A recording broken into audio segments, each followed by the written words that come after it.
Hello and a very warm welcome to RSTV. You're watching Policy Watch and I'm happy to announce that this is our 50th episode. We've been on air for 50 weeks now and I'd like to take this opportunity to thank everyone on the Policy Watch team for their tireless contribution in making Policy Watch what it is today. A special mention must go for everyone working behind the scenes, day in and day out to make it possible for me to present this show. Now let's get you this week's top headlines. Government presses the reform pedal, clears the land acquisition bill, new urea policy and the Cabinet Committee on Investment in one go. IIP improves in October, grows at 8.2% as compared to 7% the previous month.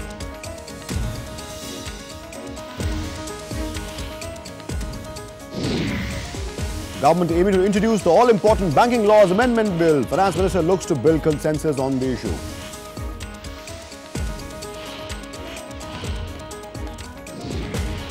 And wholesale inflation moderates slightly from 7.45% to 7.24% in November. Retail inflation shows a marginal increase. Rate cut still looks doubtful.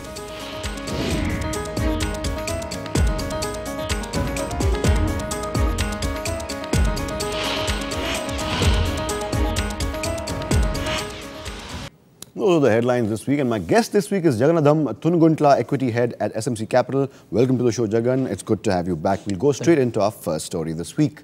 The UPA government seems determined to keep the reform pedal firmly pushed all the way down and is asserting itself as a reform-friendly government. The Union Cabinet approved a slew of proposals this week towards that end. The land acquisition bill has been cleared. There is a new urea investment policy and a Cabinet Committee on Investment has been set up as well. The CCI has been set up in place of the proposed National Investment Board or NIB. The committee will be chaired by the Prime Minister and will monitor and advise ministries on expediting projects with investments of 1,000 crore or more. Here's a report. Take a look.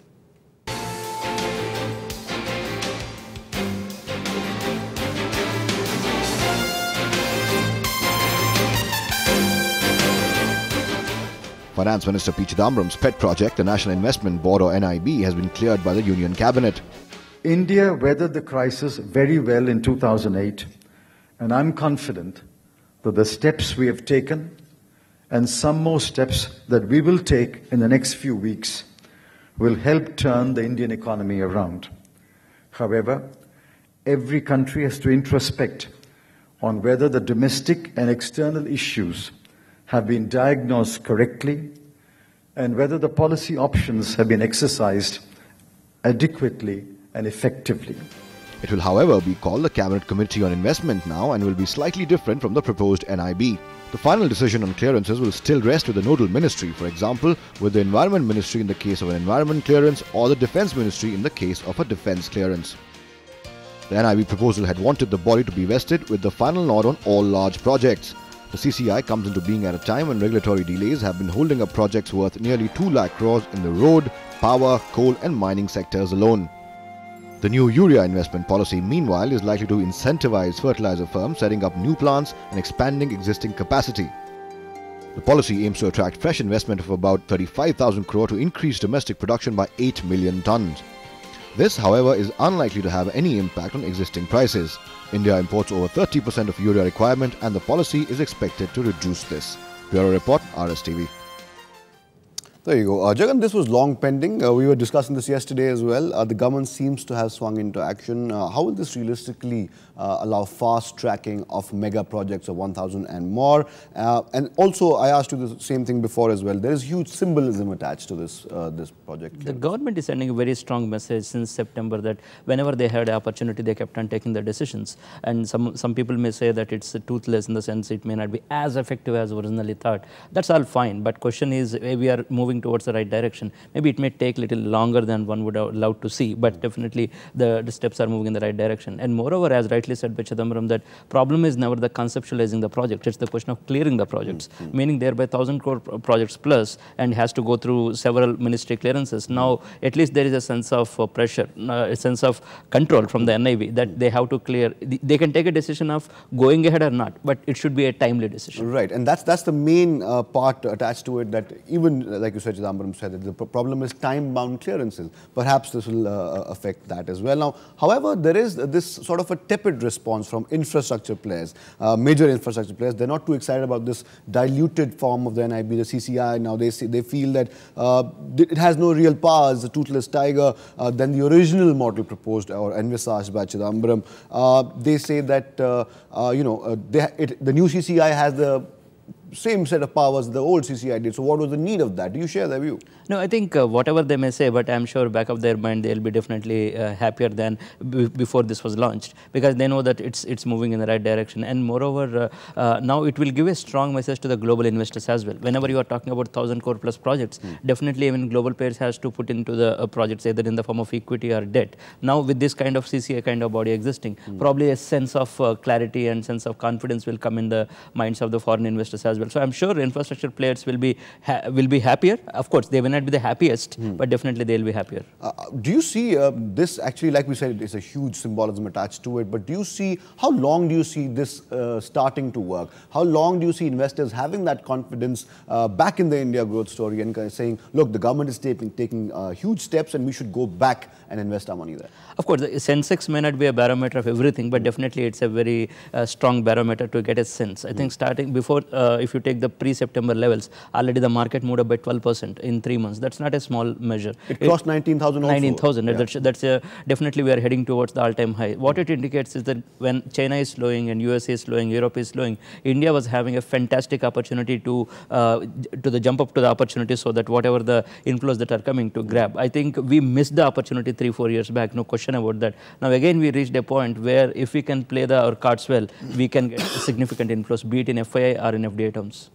You said the Sensex might not be the right barometer for checking this, but where is the Sensex going? What positive response have you seen? This was announced, I think, on Thursday or Wednesday. There were 2 more working days for the markets. Did you see a positive response there?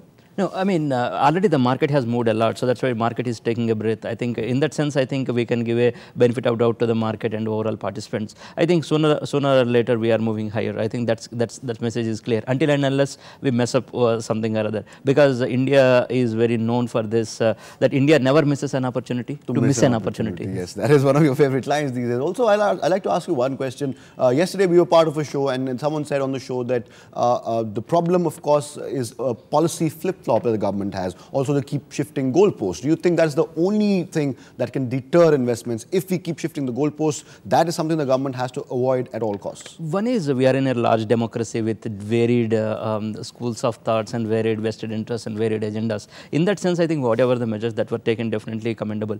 I think one is no point in being cynical and doubting and questioning the skepticism on everything that comes on the way. I think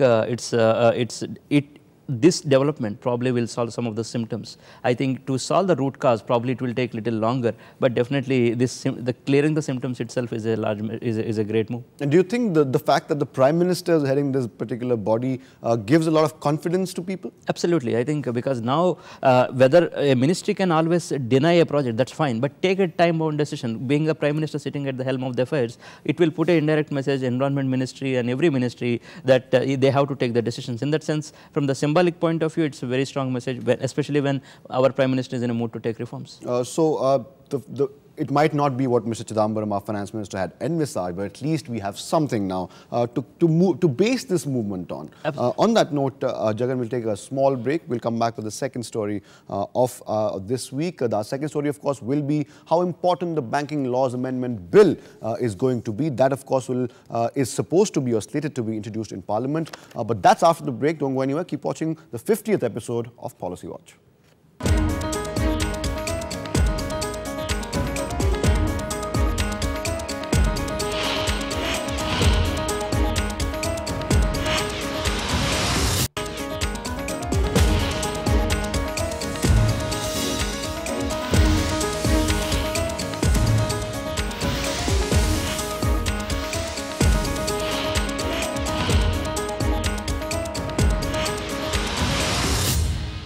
Welcome back to Policy Watch, our second story this week. The Banking Laws Amendment Bill has been slated for introduction in Parliament for a while now.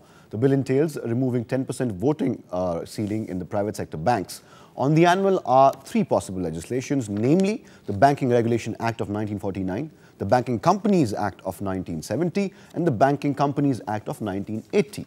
Unfortunately, the bill has hit an opposition wall in the winter session of Parliament as well, with the opposition demanding some key clauses to be omitted from the bill. Here's a report. Take a look.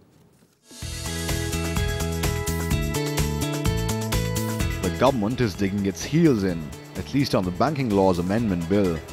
The Finance Minister P. Chidambaram has refused to drop the so-called contentious provision from the bill. Chidambaram has already met leaders of the opposition and conveyed the government's stand to them. The opposition says amendments would make way for banks to participate in commodity futures trading. The Banking Laws Amendment Bill seeks to raise the voting rights of investors in private sector banks from 10% to 26%. The bill also allows the RBI to supersede boards of private sector banks and increase the cap on voting rights of private investors in public sector banks from 1% to 10%. The government hopes the passage of the bill will pave the way for the central bank to issue new banking licenses, a long-pending demand of the banking sector. The opposition, however, is sticking to its demand of sending the 3 new clauses to the Standing Committee on Finance before being introduced as part of the amendments. For the time being, a game of cat and mouse has ensued, with the government trying its best to step in the bill on the lines of the bill on security and debt recovery that got passed despite an opposition walkout this week. Bureau Report, RSTV.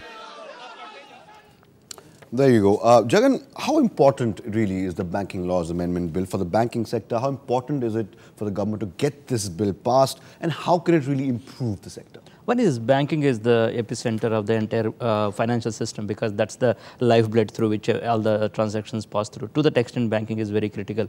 And it has been a long-standing request from the banking industry, even from the global investors, that they should get the voting rights. All the while, there is always has been a cap. We have taken the money, but there we have kept a cap, in the sense we are telling them we need only your money, not your control or interference. So, but up to a certain point, it's fine. But beyond a point, they expect their share of voting rights. To that extent, probably if we have to synchronize ourselves into the global financial system, probably that may be needed. But having said that, there should be checks and balances, because banking is very sensitive. Even a small bit of doubt on any banking system anywhere can spoil the entire show. And RBI is proved to be one of the best regulators in the world. To that extent, there is always a sense of confidence that the banks will be supervised by the RBI effectively. That means even this increasing of the voting limits, well supervised by RBI, should not be a problem. Actually, that may prove to be increasing the more inflows into the India. Do you think the 10% voting cap right now is not in tune with global standards? Do you think it's too low? It should go up? It is low, but we have to remember is that India was a country just emerging in the global context. We are just a 60-year-old baby, so it will take a considerable time. And moreover, we are a country where we don't mind saying no to some opportunities, as long as we keep our risk under control. Right. Because we are not like a global economy where a Lehman Brothers can go for a toss. Just imagine if ICICI Bank or SBI goes for a toss, that's it, it's over. Whereas the US could able to come back. Maybe it took 3 years, but probably it may take 30 years in India. So to that extent, we don't have enough buffers and enough risk management system. So with no point in taking the risk. Prevention is better than cure. That has been the mindset of the RBI all the way. And it has worked till now. Absolutely. It has worked till now. What about new banking licenses? The RBI hasn't sent the final guidelines on it. The Finance Minister and the Finance Ministry has been, both of them have been pushing for it. They really want new banking licenses to new private entities, I beg your pardon. What about the new banking licenses? Do you think it would be the right step if the RBI were to take the step now? New banking licenses are needed for one major point of financial inclusion, because many rural places and tier 2, tier 3 cities still are not banked, and still there is a considerable segment of Indians who don't have the bank account, because as UID is a first step towards reaching that financial inclusion. Second step is having a banking account connectivity. Then that will probably even UID's credibility will increase, because so that the cash transfer system and all this will work out better. That's why in the new banking license, when the RBI is giving with a condition that 25% of the branches that will be started by the new bank have to be necessarily in rural places. So meaning thereby, I think this time it's not necessarily for the sake of having a new bank alone, it's a question of adding the new branches in the rural places. It goes back to the UPA's problem of financial inclusion, and that for that banking licenses are very important. Right, and no wonder the Finance Minister is pushing for it then. Banking stocks, Jagan, have been doing fairly decently in recent months. Could that be because of the bills and the reforms passed by the government in recent times? Could that be like a show of confidence and optimism? Is that why the optimism is returning in the banking sector? Why banking is important in the capital markets as well? If you take a close look, today Nifty and Sensex, banking sector has the highest weightage, meaning thereby any sense of, that means overall market and banking are almost like synonyms now. So that means if market has to go up, the banks have to go up. So it's all about weightage game. Right. So in that sense, the banks have lots of significance. And moreover, even from the global standards, we are not a risky bet, in the sense many of the banks are well managed and absolutely risk under control and not very expensive bets. So meaning thereby the global money will be looking at, as long as they will get that voting rights and etc. other facilities. If I could indulge you for one more question, what is your outlook on the banking sector as a whole in the short to medium term? It's looking good, no question about that. If only thing is the NPA has been the biggest challenge, the non-performing assets. But if the government is taking the reforms, if the corporate confidence picks up, and if they can able to come out with the better profitability numbers in the coming 1 year, then even the NPA pressures automatically go down. So the moment the NPA fears go down, automatically banks will get re-rated big time. But, yeah. Carry on. So even from the investors' point of view, it will not be a bad time to look at some of these quality banking stocks as well. But why has the NPA? Why are the NPAs so high even now? NPS are high because last 3 years the economy has been on a downtrend, and on top of that the profitability have definitely got under pressure, especially the forex. The forex got into such a volatile movement all the way from 39 to 57. Right. So many SMEs who can't handle such kind of forex volatility got into cash squeezes and profit squeezes. So that naturally will lead to the NPA problems. So the only thing hampering robust growth in the banking sector is, of course, NPAs. If they come down, the banking sector is looking good. Absolutely. And that's very important for the economy as well. We'll take another short break right now, Jagan. We'll come back with a third story of the week. More with Jagannadham Thunuguntla of SMC Capital on the other side of this break.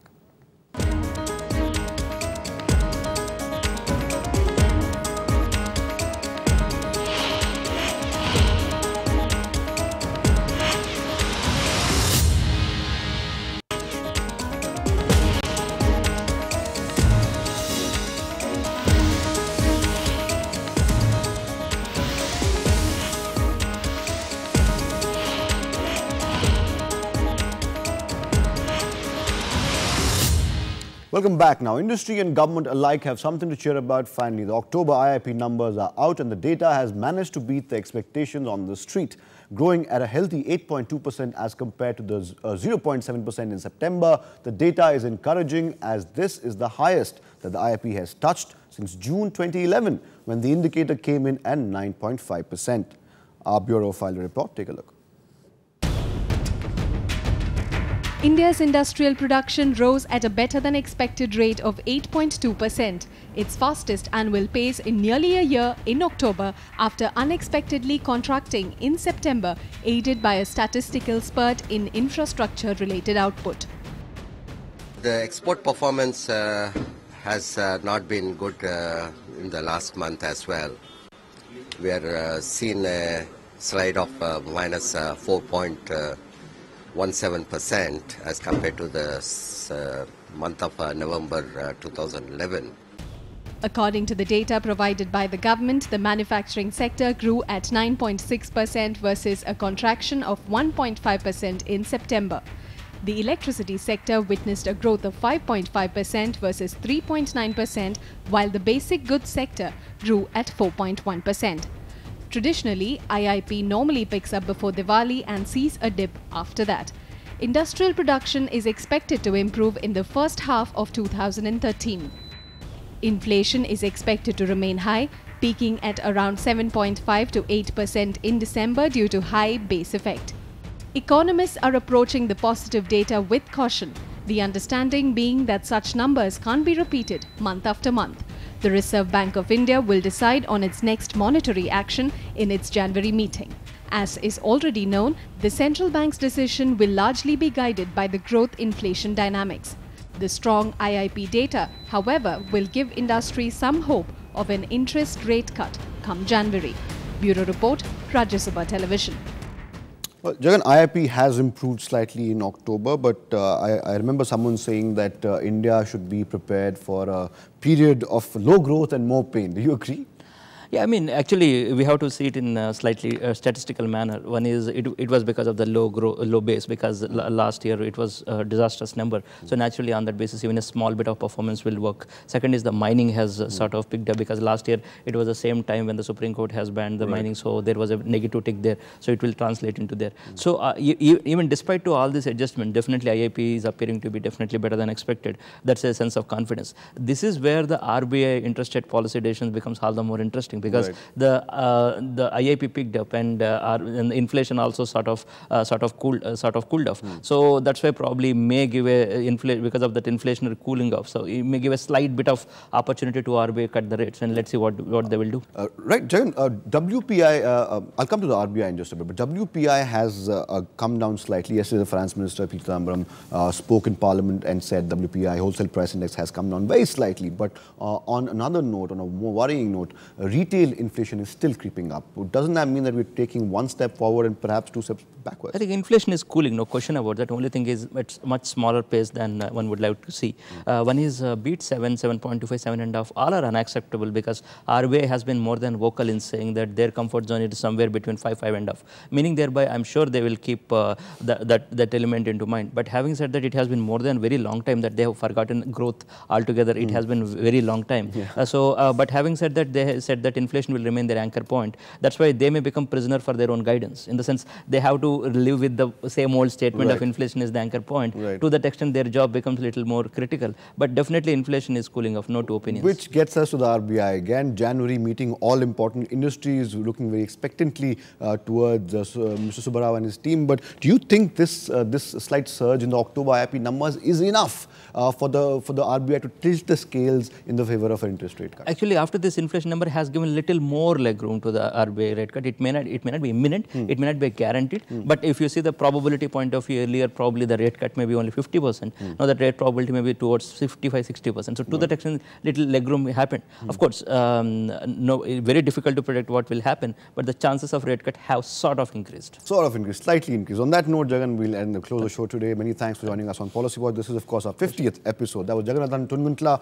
of SMC Capital giving his views on our top 3 stories. Many thanks to you for joining us. Our first story this week on Policy Watch: the government pushes its foot down firmly on the reform pedal. It's clear the land acquisition bill, the new urea policy, and the all-important cabinet committee on investment in one go. Of course, my guest seems to think, and that seems to be the consensus, that this is the step in the right direction. There is cynicism, there is scoffing, but of course, at least give it a chance. It is a step in the right direction. At least there will be clearances in a time-bound manner for mega projects of 1,000 crore and above. Our second story this week on Policy Watch: the government has been aiming to introduce the banking amendment laws bill. Of course, that's very important for the banking sector. The outlook on the banking sector in the short to medium term, according to my guest, looks solid, apart from the NPAs that every bank is quite worried about. That, of course, can be put down to the bad economic conditions in the last 3 years. But on the whole, banking sector looking solid. The banking laws amendment bill will, of course, do more to improve that particular sector. Our third story